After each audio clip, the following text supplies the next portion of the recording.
ఈ రాష్ట్ర ప్రభుత్వం ఇచ్చినటువంటి 252 జీవోలు రద్దు చేయాలని డిమాండ్ చేస్తూ అనేక రకాల ఆందోళనలు ఉద్యమాలు చేస్తూ ఉన్నారు.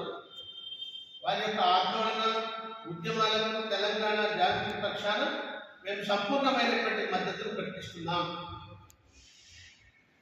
తెలంగాణ రాష్ట్ర ప్రభుత్వం రేవంత్ రెడ్డి ముఖ్యమంత్రి గారు ఇచ్చినటువంటి GOMS 252ను వెంటనే రద్దు చేయాలని చెప్పి జాగృతి పక్షాన డిమాండ్ చేస్తూ ఉన్నాం. తెలంగాణలో అన్ని రంగాల అన్ని వర్గాల ప్రజలను వంచిందంటే కాంగ్రెస్ ప్రభుత్వం ముఖ్యమంత్రి రేవంత్ రెడ్డి చివరికి రిపోర్టర్లను కూడా వదలని చీడ పురుగులా మారడం అత్యంత బాధాకరంగా భావిస్తూ ఉన్నాం. ఎందుకంటే ఈ రాష్ట్రంలో సుమారు 23,000 పైచిలకు అన్ని రకాల రిపోర్టర్లు ఉన్నారు. గత ప్రభుత్వము GOMS 239/2016 అన్ని రకాల రిపోర్టర్లందరికీ కూడా ఒకే రకమైనటువంటి అక్రిడిటేషన్ కార్డును ఇచ్చినటువంటి పరిస్థితి ఉంది. కానీ ఇప్పుడు వచ్చినటువంటి కాంగ్రెస్ ప్రభుత్వం ముఖ్యమంత్రి రేవంత్ రెడ్డి గారు ఇప్పుడు ప్రత్యేకంగా ఈ రిపోర్టర్లలో 2 భాగాలుగా విడదీసి అక్రిడిటేషన్ కార్డు కొందరికి ఇస్తే డెస్క్ రిపోర్టర్లకు మాత్రం మీడియా కార్డు అని ఇవ్వాలనేటువంటి నిర్ణయంతో ఈ జీవోని తీసుకొచ్చారు. కానీ ఏమంటారు, కార్డు 2 రకాలైన రిపోర్టర్లందరికీ ఈ జీవోనే సమానంగానే హక్కును వర్తింపజేస్తుంది అని చెప్తారు ఈ జీవోలు. మరి 2 రకాల రిపోర్టర్లకు ఈ జీవో సమానంగా వర్తించినప్పుడు 2 రకాల పేర్లతో ఎందుకు అక్రిడిటేషన్ కార్డు ఇస్తారని చెప్పేసి వాళ్ళ రిపోర్టర్లే కాదు, వాళ్ళకు తోడుగా అన్ని రకాల ప్రజలు మేధావులందరూ కూడా నిలబడ్డారు. జాగృతి కూడా వాళ్ళ పక్కన ఉండి ఖబర్దారని ఈరోజు తెలంగాణ ముఖ్యమంత్రి రేవంత్ రెడ్డి గారిని హెచ్చరిస్తా ఉన్నాం. మీకు చిత్తశుద్ధి ఉంటే గతంలో ఏ విధంగా అయితే అక్రిడిటేషన్ కార్డులతో ఆ రిపోర్టర్లను ప్రింట్ అండ్ ఎలక్ట్రానిక్ మీడియా రిపోర్టర్లను ఆదుకున్నారో అదే పద్ధతిని మీరు కొనసాగించాలి. 2 రకాలుగా విడదీసి అన్యాయం చేసేటువంటి ప్రయత్నం చేయకూడదు.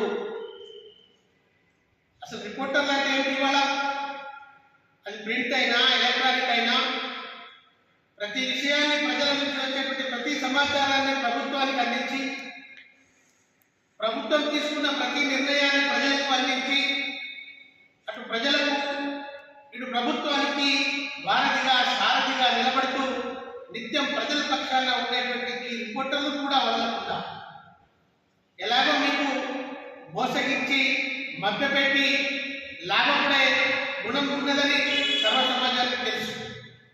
కానీ అత్యంత గొప్ప వృత్తిలో ఉన్నటువంటి రిపోర్టర్లు సమాజం యొక్క శ్రేయస్సు కోరి ప్రభుత్వాలు తీసుకునేటువంటి నిర్ణయాలు ఏమైనా తప్పులుంటే ప్రజలకు చేరదీసి ప్రజలలో చైతన్యం తీసుకొచ్చి ప్రభుత్వాన్ని నిలదీసి వాటి పరిష్కారం కోరేటువంటి మార్గదర్శకులు రిపోర్టర్లు.